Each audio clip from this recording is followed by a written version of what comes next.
Good afternoon, everybody. Good to see you all. President Trump is in charge, and America is back. This week further demonstrated that the Trump effect is real. Over the weekend, Americans celebrated the return of American-Israeli citizen Keith Siegel and two Israelis who were held captive by Hamas terrorists since October 7th, 2023. President Trump and his administration worked diligently to secure their release and are committed to freeing all remaining hostages. Yesterday, as you all know, President Trump held his first foreign meeting at the White House with Israeli Prime Minister Benjamin Netanyahu. And as the president said, the bonds of friendship and affection between the American and Israeli people have endured for generations and are absolutely unbreakable. The president is committed to eliminating Hamas and securing a lasting peace for the entire region. The historic proposal for the United States to take over Gaza, announced by President Trump last night, underscores this commitment. Insanity is doing the same thing over and over again and expecting different results. President Trump is an outside-of-the-box thinker and a visionary leader who solves problems that many others, especially in this city, claim are unsolvable. We've already seen the results from President Trump's bold peace-through-strength diplomacy on the world stage. In response to President Trump's tariffs this week, both Mexico and Canada took immediate steps to alleviate the illegal alien migration and flow of deadly drugs, particularly fentanyl, into our country.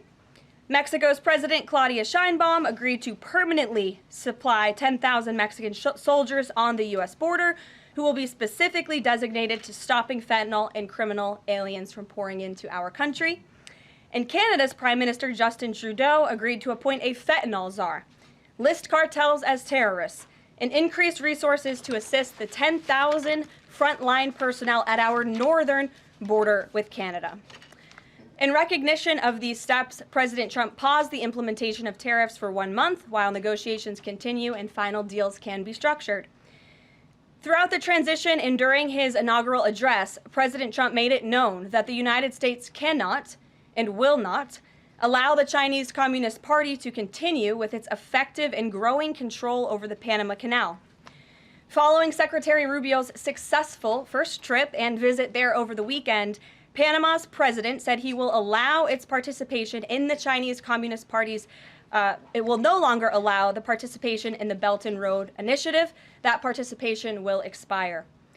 This is significant because Panama was the first Latin American nation to join Belt and Road and now becomes the first to back away from it because of President Trump. And to assist with the ongoing mass deportation effort, El Salvador's president has agreed to the most unprecedented migratory agreement anywhere in the world. Because President Trump is back in charge, El Salvador has offered for illegal aliens of any nationality facing deportation in the U.S. to be booked in his country's prison system. And finally, President Trump's envoy for special missions, Rick Grenell, traveled to Venezuela and not only secured the release of 6 American hostages, but Venezuela also agreed to accept the return of illegal alien Tren de Aragua gang members. All of these incredible victories prove how well President Trump's peace-through-strength approach is working. And the days of weak American leadership are over. In another success story this week, efforts to seal the border, halt the invasion, and carry out the largest mass deportation campaign continue at lightning speed. Customs and Border Protection has approximately 79 miles of new border wall projects already underway in various stages of construction and planning. The first flights arrived to Guantanamo Bay yesterday afternoon out of El Paso. And who were some of the passengers aboard, you may ask? There were 10 members of the transnational gang Tren de Aragua on this flight. And overall, our heroic ICE agents continue to prioritize the removal of violent, criminal, illegal aliens in communities across the country. On February 3rd, ICE Dallas arrested a citizen of Nicaragua who has been convicted of sexual assault, strong arm, and lewd acts with a minor and sentenced to 15 years in prison. ICE Los Angeles arrested a Mexican citizen who has been convicted of lewd acts with a minor and sentenced to 364 days. And ICE Atlanta arrested a citizen of Mexico who has been convicted of homicide by vehicle and hit and run and sentenced to 6 months confinement. And ICE New York arrested a Venezuelan national and known TDA gang member who has a prior criminal conviction for assault in the 3rd degree causing physical injury. Americans are safer every single time one of these criminals is arrested and deported from our country. On another important and ongoing topic, the Senate is working fast to confirm President Trump's exceptional cabinet nominees in the face of relentless media smear campaigns. As of right now, 12 members of the president's cabinet have been confirmed, most recently Pam Bondi, who, as you all know, I was just in the Oval Office for that swearing-in ceremony surrounded by Pam's lovely family, and we look forward to watching her serve as the Attorney General of the United States. According to CNN, President Trump is getting more cabinet picks confirmed so far than the average president in the modern era. Another success story. And we believe it's critical that Republicans in the Senate majority stay tough and keep their foot on the gas to confirm all of the remaining nominees as quickly as possible so we can continue President Trump's important work here at the White House and across our entire federal government. And lastly, throughout his historic campaign, President Trump pledged to restore common sense to our country. And he is continuing to deliver on that with an executive order that he will sign later today. The president will be signing an executive order keeping men out of women's sports to defend the safety of athletes, protect competitive integrity, and uphold the promise of Title IX. This common sense action from President Trump ends the disgusting betrayal of women and girls by the previous administration, who for years catered to radical activists who wanted biological males to be treated as women in workplace showers, competitive sports, prisons, and even rape shelters. Gender ideology insanity is over. Submissions from individuals across the country interested in participating in our new media seat at a future briefing continue to flood in. We are at more than 12,000 and counting. If you're watching right now and are interested, you can continue to apply on our new media website, whitehouse.gov/newmedia. And in the seat today, we have a longtime national television broadcaster. I'm sure many of you recognized her when she came in, Sage Steele, who is now the host of an incredibly successful podcast, The Sage Steele Show, on YouTube and all podcast platforms. And previously, Sage was a fixture at ESPN from 2007 to 2023, primarily hosting SportsCenter, which we all know well, before leaving the company to exercise her First Amendment rights more freely. We are honored to welcome her to the briefing room today. She will be joining the president at the big EO signing later this afternoon. I know many of you will be there as well. So Sage, why don't you kick us off on this very exciting day for women and girls across the country. Thank you for joining us. It is exciting, and Karoline, thank you for welcoming people like me with a little bit of a different perspective, different background in this seat. It really does mean a lot. Thank you. Obviously, the House already passed the Protection of Women and Girls in Sports Act, which was a really big step for women and girls. So far, the Senate, as we know, has not brought it up to vote. We all know executive orders can be overturned, so I'm wondering how important it is to the president to get Congress to bring this, to pass legislation. So there are no instances like the past administration that really tried to destroy Title IX. It's incredibly important that Congress immediately acts on this priority. I think the president is really setting the tone, making this a very immediate priority for this administration, just as he promised to do on the campaign trail. And I'd like to get into the executive order a little bit because it is the news of the day here at the White House, and talk about what this executive action will actually do. So the executive order that the president will be signing later this afternoon, as I said, upholds the promise of Title IX. It also will require the DOJ to abide by the nationwide previous administration's illegal Title IX rewrite that would have dissolved single-sex spaces and opportunities. It also requires immediate action, including enforcement actions against schools and athletic associations comprised of schools that deny women single-sex sports and single-sex locker rooms. The executive order also calls for the convening of private sporting bodies in the White House. We want them to come to this campus so the president can hear in person the stories of female athletes who have suffered lifelong injuries, who have been silenced and forced to shower with men and compete with men on athletic fields across the country. Many of those women will be at the White House today. I encourage all of you in the media to actually talk to them, to hear their stories. And I would also just add one more thing. This is a wildly popular position with the American people. In fact, there was a new poll recently that showed the overwhelming majority of Democrats also support keeping biological men out of women's sports. And so I know the president is very excited about the bill signing that will take place at 3 o'clock this afternoon. You will hear from him more on that later, and we look forward to seeing you there, Sage. So thank you very, very much. Garrett, great to see you here today. Thank you. On Gaza, the president has spent basically his entire public career criticizing foreign entanglements, nation building, sending American troops to fight abroad, particularly in the Middle East. This plan seems like it could ultimately involve all of those things. Can you explain this reversal and how building and owning Gaza squares with America First foreign policy? I would reject the premise of your question that this forces the United States to be entangled in conflicts abroad. The president has not committed to putting boots on the ground in Gaza. He has also said that the United States is not going to pay for the rebuilding of Gaza. His administration is going to work with our partners in the region to reconstruct this region. And let me just take a step back here, because this is an out-of-the-box idea. That's who President Trump is. That's why the American people elected him.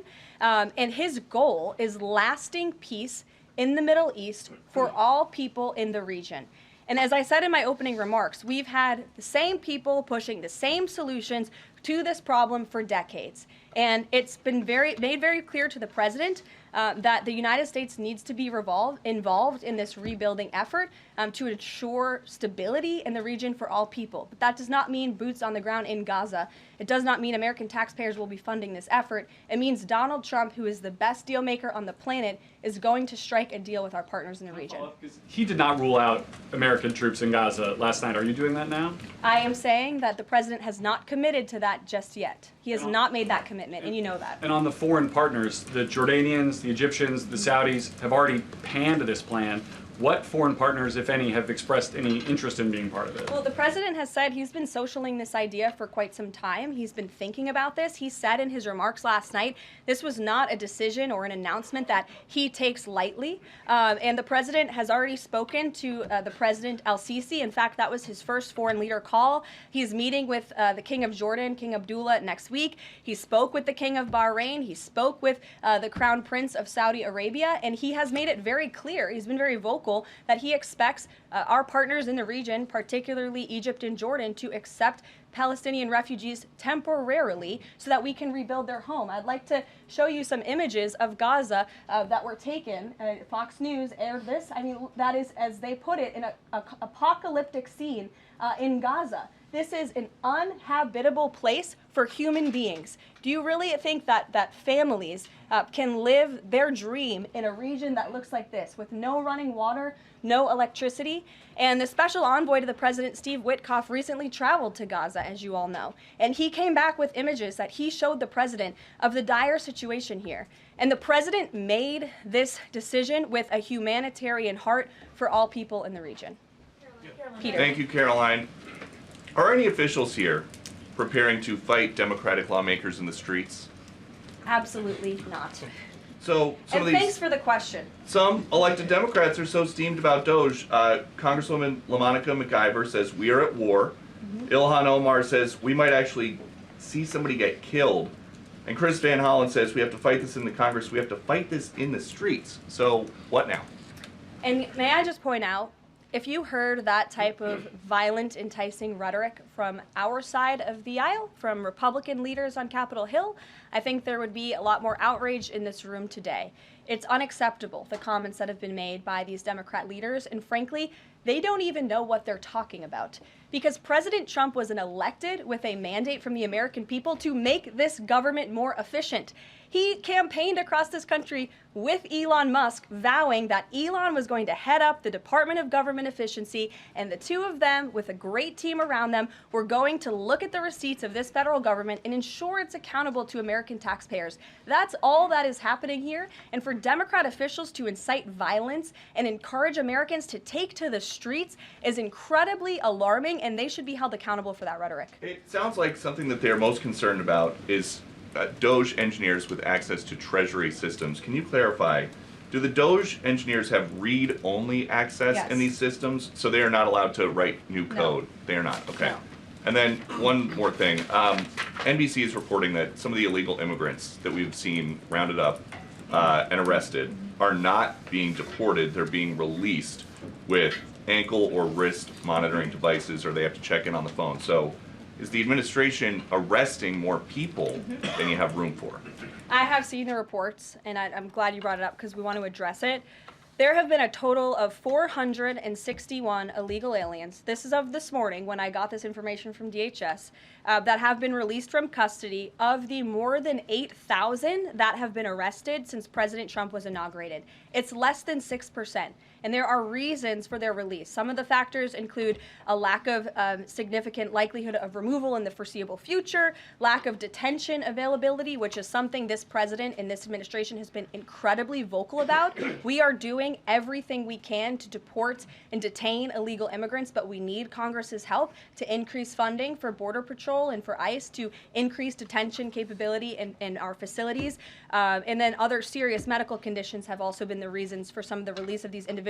But none of them have final deportation orders. Many of them are probably contesting their immigration status. I'd refer you to DHS for more details, but I did get that information because I knew it'd be a question, so thank you. Sure. Yes. The president and you here again today have made clear, given the devastation, you think Palestinians have no choice but to leave Gaza and go elsewhere. But Palestinians say this is their home. They don't want to go. The president last night said he's willing to use the military if necessary. Is the U.S. prepared to remove Palestinians from Gaza by force?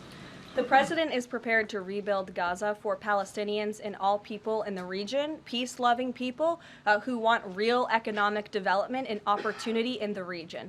This is a region that has been controlled by Iranian-backed terrorists, Hamas, who have brutalized not just Israelis but Palestinians too. It is because of Hamas that you see those images on that screen, that Gaza has become a demolition site because Hamas launched that brutal attack on Israel on October the 7th. And so again, I would stress, President Trump wants to ensure that this can be a place where all people can live in peace. He is a peacemaker in chief. He made that very clear in his first term. And as for how that will be accomplished, the president and his team are talking with our allies in the region to consider next steps. But should the American people be prepared to see U.S. military on the ground fighting a ground war against Hamas? Again, the president has not committed to U.S. troops in the region. But it is an option.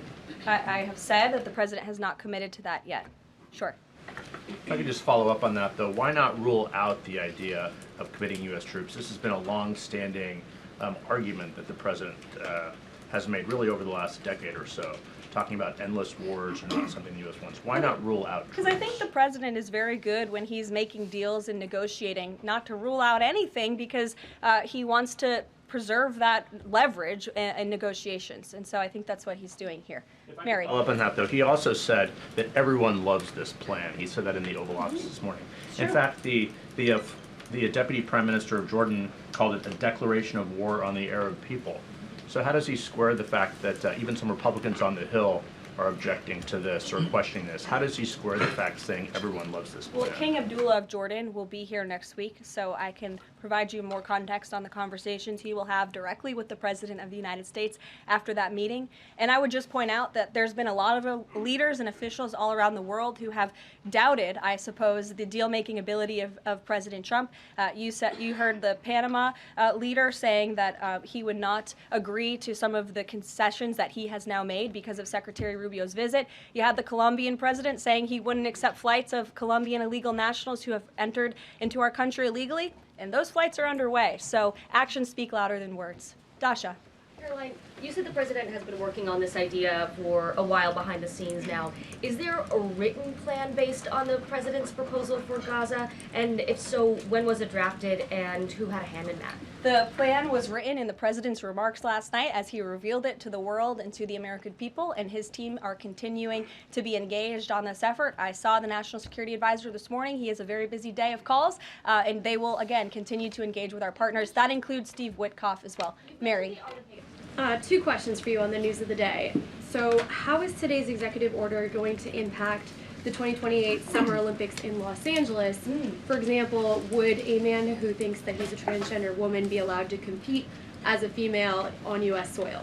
It's a very good question, and the president has actually mentioned this, that he does expect the Olympic Committee and the NCAA to no longer allow men to compete in women's sports. And I think the president, with the signing of his pen, starts a very public pressure campaign on these organizations to do the right thing for women and for girls across the country. Again, this is an incredibly popular position. There have been many notable female athletes who have had the courage to speak out against some very powerful institutions in this country. They deserve to have a voice and a say. The president is bringing their voice to the highest level at the White House this afternoon, and he expects these organizations to comply with this federal executive order that he'll be signing today. Thank you. And one more on media coverage of this executive order and the topic in general.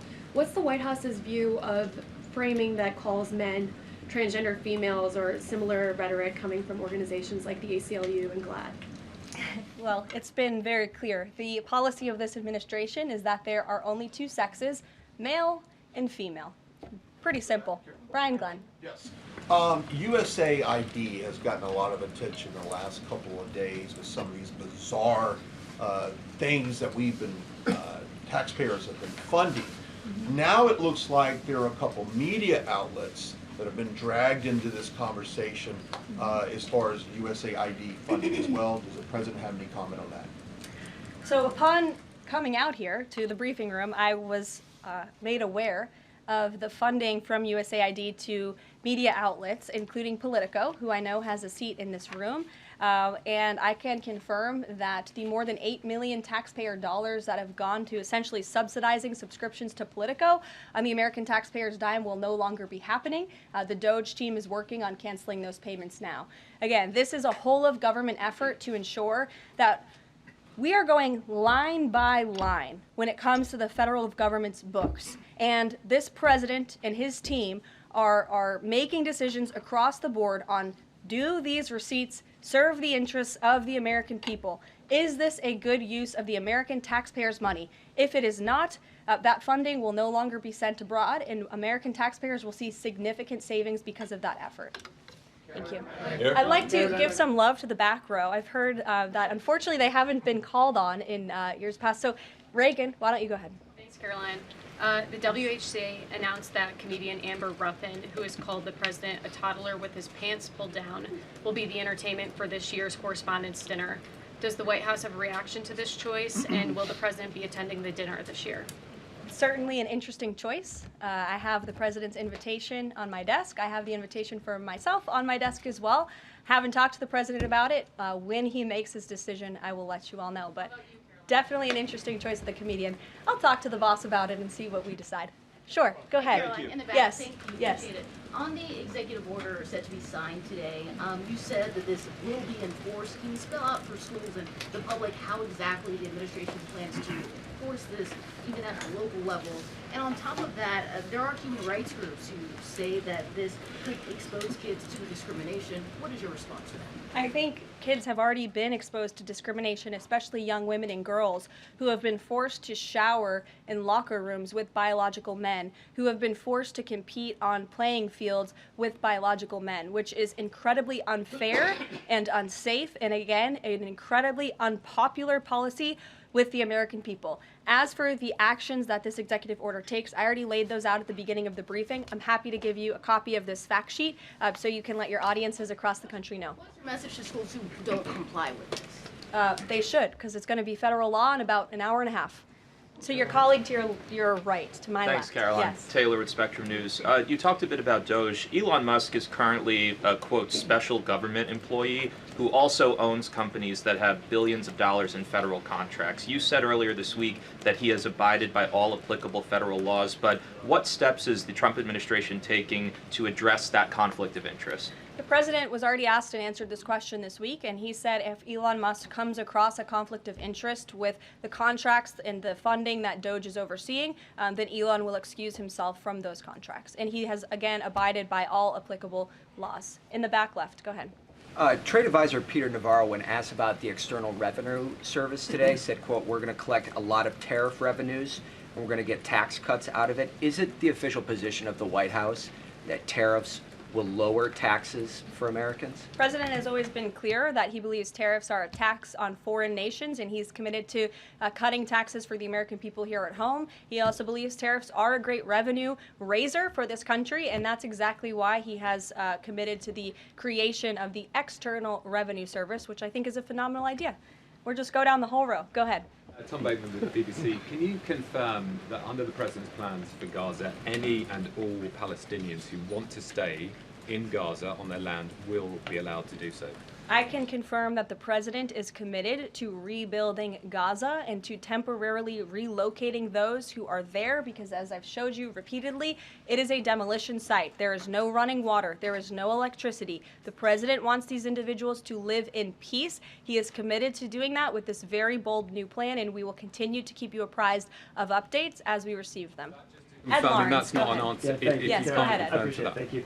So now that the President Trump's policies are starting to take shape, how long will it take to cycle through and get some of the actual prices that Americans are paying to come down? Prices at the store and at the grocery pump? Across the board, sure. Well, the president is doing everything he can, obviously, to reduce the cost of living crisis in this country as quickly as possible. That's why he signed a litany of executive orders across the board. In the first couple of weeks here, he declared a national energy emergency. He committed to cutting 10 regulations for every new one on the book. As you know, working for a Fox Business-related outlet, deregulation and energy independence are huge drivers of reducing inflation in this country. And I think Americans can be assured by the results President Trump had in his first term, when again inflation was 1.4% when he left office. Months or is it a year? And will Americans have the patience to wait for it? I don't have a timeline, but the president is doing everything that he possibly can to reduce cost of living for Americans at home. Phil Wegman. Thank you. Is it worth risking the life of a single U.S. Marine to turn the Gaza Strip into the Riviera of the Middle East? Phil, I'm not sure why you're asking me that question because I've already said the president has not committed to sending Marines or any boots on the ground in Gaza. We'll bring it to the front row. You're holding out a possibility? Good to see you again here in the front row, Karoline. Two things. On today's announcement, Title IX, if he scales back the education department or moves to shut it down entirely, what entity will enforce Title IX? As of now, this will be enforced through education, through Title IX. If the abolishment of the Department of Education continues, which, as the president said yesterday, it's something his team is looking at and considering. It's something he talked a lot about on the campaign trail. Then, of course, we will look at additional maneuvers to ensure that these very important policies can be implemented. Okay, so the education abolishment thing's still on the table. Title IX. The president talked about it yesterday in the Oval Office, and he has good reason to talk about it. I mean, look, our education system is failing students in this country. The Nation's Report Card, I brought it up in my remarks last week, it shows that fourth graders are not reading at the level they should. I believe it was 40% of them are proficient in reading. As the mother of a child, I want an education system that helps my child read and write, teaches him math, nothing else in the classroom. And the president is wholeheartedly committed to we can make academia great again in this country. One other Deanna. Go Oh, thanks, Caroline. Does the president, is he looking at offering anything to these Arab countries that take in Palestinians? Is he willing to give them anything in return?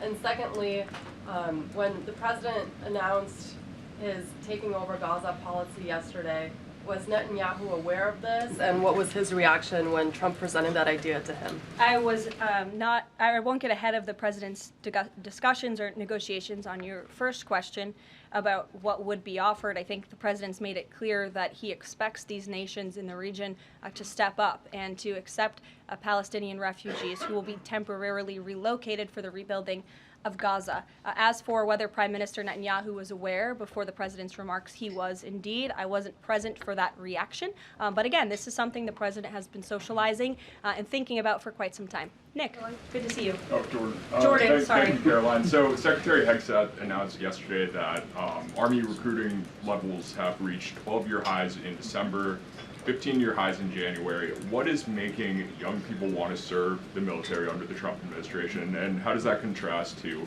Biden's failure consistently to meet recruiting average? Yeah. Does DEI President Trump's anti-DEI agenda play a role in this? Well, first of all, the recruitment level for all branches of our military are at crisis levels, and it serves as a national security risk that our military branches are not fully staffed to where they need to be. And I do believe it's a culture problem within these institutions that the president is very much committed to fixing, as emphasized by the executive orders he has signed to root DEI out of the military. And I think when young men and women who are honorably signing up to serve in our nation's military see somebody like Pete Hegseth, the new Secretary of Defense, who is a proven warfighter, who risked his life in battle for this country, who understands what it means to deploy and to defend the Constitution and your nation abroad and to put your life on the line. When they see a leader like that and a leader like President Trump, who is committed to peace through strength, that's very inspiring. And we look forward to seeing those recruitment numbers and retention numbers skyrocketing over the next 4 years. And I know Pete Hegseth is committed to increasing recruitment at all branches of the military. I would defer you to the Department of Defense on exactly what he plans to implement. Jeff. Thanks very much. Two questions. One, the president yesterday used the word permanent for permanently resettle Palestinians. I hear you saying temporarily today. Is that a shift or a specific change that you want to highlight? And my second question is, yesterday he spoke about the U.S. owning Gaza. Who owns Gaza now, and how would the U.S. acquire ownership? Well, Gaza is currently run by Iranian-backed terrorists in the Middle East, Hamas, who we all agree, I think everybody in the region agrees, that can no longer stand. Just look at the events of October 7th and the events since. And the president, again, is committed to rebuilding the region for all people who want to return to it once it is no longer a demolition site, and it's a place where people can actually live and thrive in harmony, as he said last night. His words, not mine. Daniel. Permanent versus temporarily resettle? Can you just The clarify president has made it clear that they need to be temporarily relocated out of Gaza for the rebuilding of this effort. Again, it's a demolition site right now. It's not a livable place for any human being. And I think it's actually quite evil to suggest that people should live in such dire conditions.